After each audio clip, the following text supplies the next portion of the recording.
All right. So I haven't done this social media, YouTube channel stuff and shown my face much. In fact, not at all for obvious reasons. Um, so, yeah, maybe we should just get the regular social media commentary and discussion out of the way first. Um, yeah, so black shirt probably not helping my pale face much. um, so you could comment on that. Big bags under the eyes, you know, uh, had 4 kids, so that's what happens. So, you can comment on that. What else we got here? There's these flowers here are fake, so, you can comment on that. Um, yeah, I mean, the neck fat, obviously, that's a place to go. It's definitely not baby fat, it's fat. So, you got that you can go with. The bald, being, bald, no hair. Uh, that's a good one. People love to always fall back on old reliable. And bum chin. Yeah, bum chin. Got a bum chin. So, but, so does Kirsten Bell. So I'm not too worried about it. But yeah, all those things you can make comments on. Um, because I know that's kind of what happens here. So give it a go. Have fun. Um, so I wrote a book. It's called Waiting on a Friend, and I'm going to read a chapter today.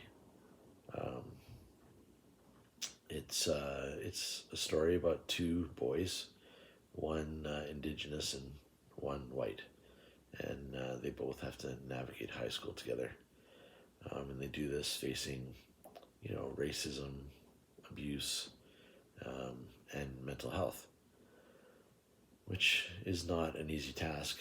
And the big question in the book is, can they do it together?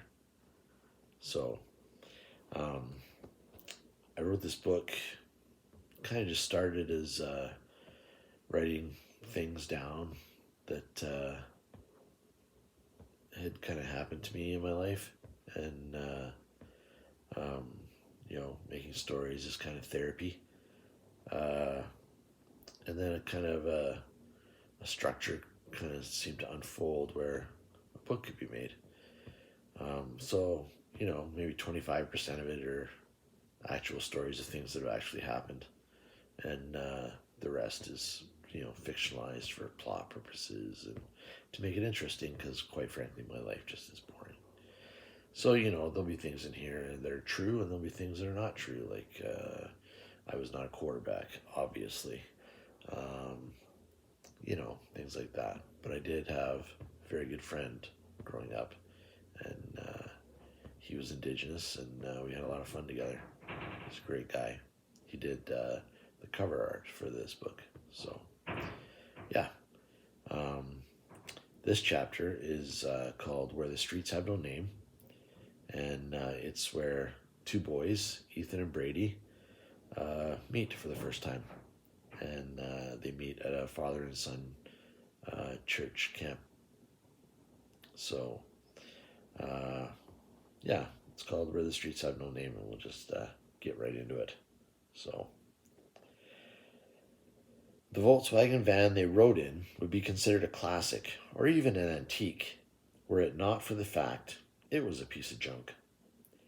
It was older than Ethan, army green from top to bottom, and exactly no extras, like a camper, or in fact anything that ran on electricity, like windows or locks. Then the passenger door handle was the pièce de résistance of this vehicle, which Ethan nicknamed Olive, due to its color. Ethan had a brother and 3 sisters that their father provided for, while his mother kept the house and took care of the kids. This meant living on a budget month to month without the extravagance of buying an actual door handle for Olive. Instead, she got the handle of a household bathroom. Not even a door handle with a keyed lock, but a bathroom handle with a push-in lock from the inside. That barrier separated Ethan from asphalt, gravel, and dirt as they drove to the church father and son camping weekend. Ethan operated on the thesis that people around you prefer the mask you wear in their presence rather than your true self. He wondered what Olive contributed to the mask his father put out to the world and how it gained him anything at all. Ethan's mask at church was that he had no inclination to do the one thing he wanted, but the church would not allow it. These were the thoughts as he gazed to his right at the greenery racing by, while feeling the pebbled vinyl of the football pressed between his left thigh and left hand. Ethan played football for his high school and loved it. Between the lines on the sides of the field, all he had to do was exactly as was told to him by his coaches, and that would make his coaches and teammates happy. There were no variables. If he did everything exactly as laid out in the playbook, they were successful, removing any negativities interacting with coaches, teammates, or other students. It seemed cold, almost computer-like, but the best way to eliminate threats from bigger or stronger individuals. Ethan hadn't been in a physical altercation since third grade, and although it had not gone bad, he preferred it that way. Football was his mask everywhere else.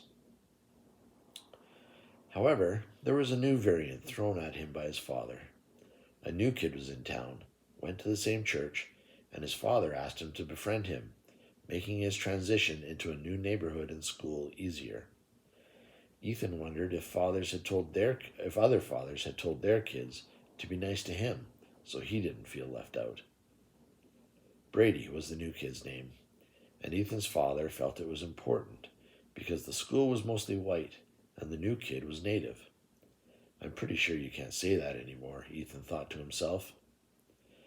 The sound of the handbrake being pulled snapped Ethan from his thoughts. He turned the bathroom door handle installed on Olive and jumped to the ground. The smell of pine immediately hit his senses, and the soft ground his feet landed on reminded him of being on a football field. Despite those two things, Ethan hated camping. He spied a path that led towards the river. It was busy enough with people setting up their camps that he could stroll through with minimum interaction while searching for this new kid. He gripped the football by the laces, left his father and brother to decipher tent assembling instructions, and set off. Ethan enjoyed the smell of the forest and the feel of the ground. The white noise of a rushing river nearby and the chirping of birds was nice, but it also meant the one thing he hated most in life: mosquitoes. Before stepping onto a football field, he would cover himself in repellent, just as he had at practice before coming to camp. At least it wasn't Axe body spray that permeated the halls of his high school. A few turns down the path later, he spotted the top of a head of black hair sitting on a fallen log. The hair must be a little longer than usual, as it obscured the face staring at the ground. This must be Brady. He stopped, took a quick breath, made sure his mask was in place, and began to approach. The snap of dried, broken branches made Brady stop and lift his head, which had been focused on the piece of wood he was shaving with his knife. Coming towards him was a white kid about his size carrying a football. He wondered what sweet hell approached him. "Hey," said Ethan. "Hey," came the reply. They looked at each other awkwardly, unsure of how to continue. "Making a spear to slay your enemies?" Ethan questioned, hoping Brady had a sense of humor. Brady chuckled and returned to his knife and stick, responding, "Yeah, something like that." The word slay made him smile. Ethan noticed the red on the knuckles where the skin had split. He surmised that Brady's day had not been the greatest. "You're new," Ethan said, stating the obvious. "You can't have that many enemies by now." "Try going to summer school," Brady retorted. "Ah," said Ethan. "So you've met the social elite of our fair city." "I guess so." Brady paused his woodworking and looked at Ethan in the eye. Bunch of racist turds. Ethan sensed the tension from Brady as they locked eyes. He thought of the minefield he was now in. The crazy thing about minefields is that others set them while you wander, and find yourself in the middle. You didn't lay them, but you have to defuse them. Otherwise, there will be a giant mess. Racist? Ethan questioned as Brady looked confused.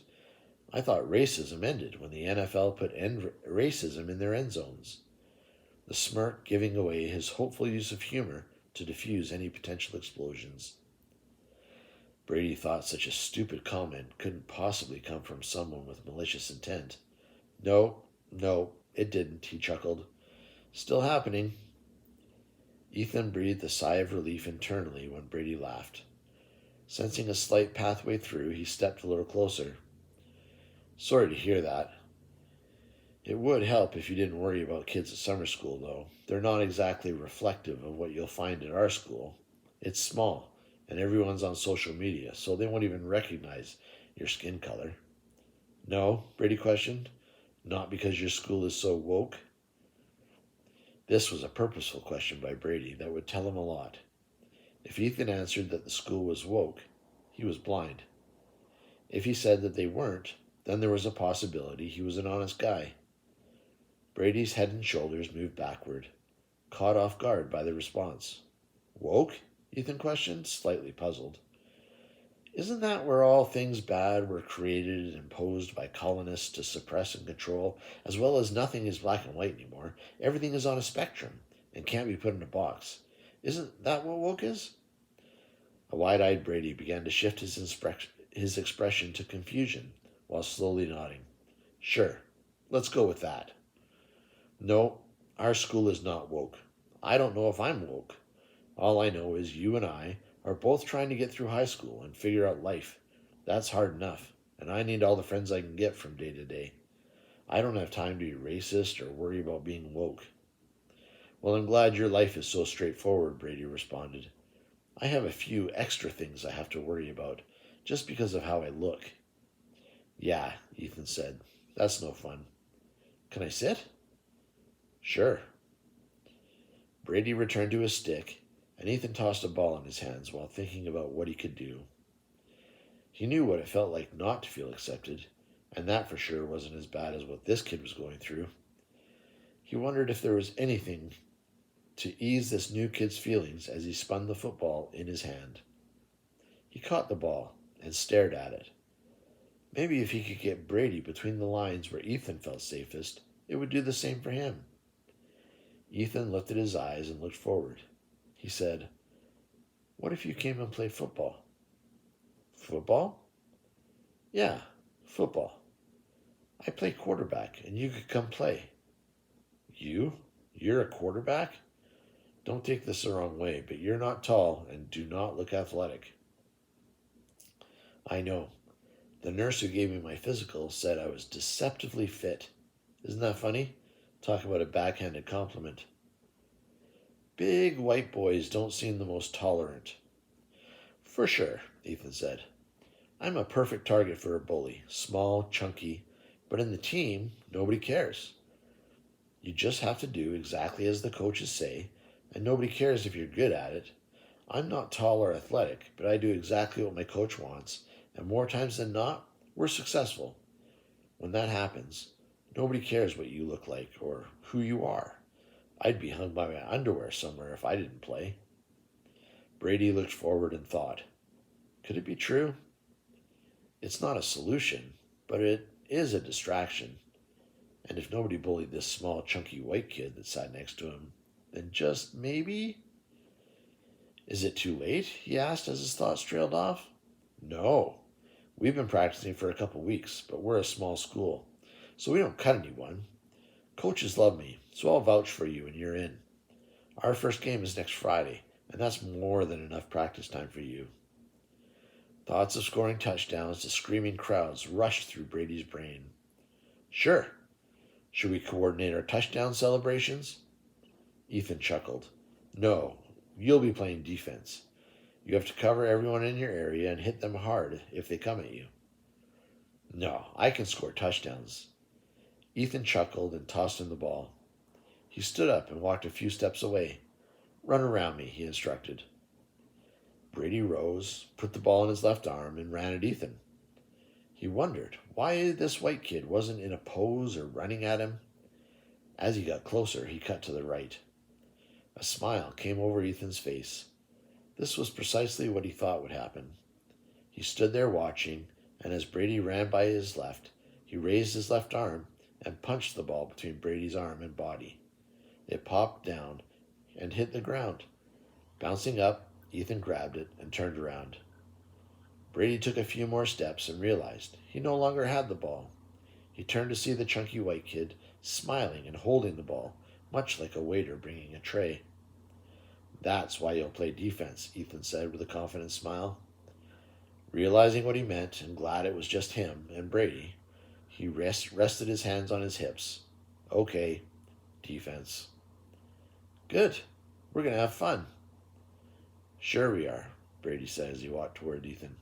He had just one more bullet he wanted to use before trusting this new guy he just met. He looked Ethan in the eye and said, "Fucking Whitey." Ethan smiled and raised his right arm while pointing and said, "Racism!" Both erupted in laughter, and the minefield seemed diffused. Ethan liked Brady, and Brady thought he could trust Ethan. If this white kid could be trusted, then Ethan had confirmed his earlier hopes that the new people he was about to meet at school would not be as ignorant as the summer school kids he had endured. "It's getting dark," Ethan said. "We should probably head back." "Yeah, there's no way my dad has figured out that tent." They started to walk the path towards the camp silently, not uncomfortably like most silence, but together. Ethan felt good as they made their way along the path, navigating the tree roots and the ground swells. He always had felt that if you were in a position to help someone, that was your obligation. Maybe he had done that here, but most importantly, he could return and say that he had done as his father had asked. So that's the end of that chapter. I hope you liked it. The book is for sale on Amazon. I am not technically savvy, so I will not be putting a link in the video, but I'll put it in the comments. I guess this is where people say like and subscribe or whatever. But yeah, we'll do another chapter another day maybe, and maybe we can just have some discussions about high school, about mental health, abuse, and racism. You know, those are important things. And yeah, they're things that Ethan and Brady have to navigate through. They're things that I've had to navigate through, and I'm sure lots of you have had to navigate through. So I'm sure there's positive and proactive discussions that can be made. And I hope that can happen here. All right. Have a good day.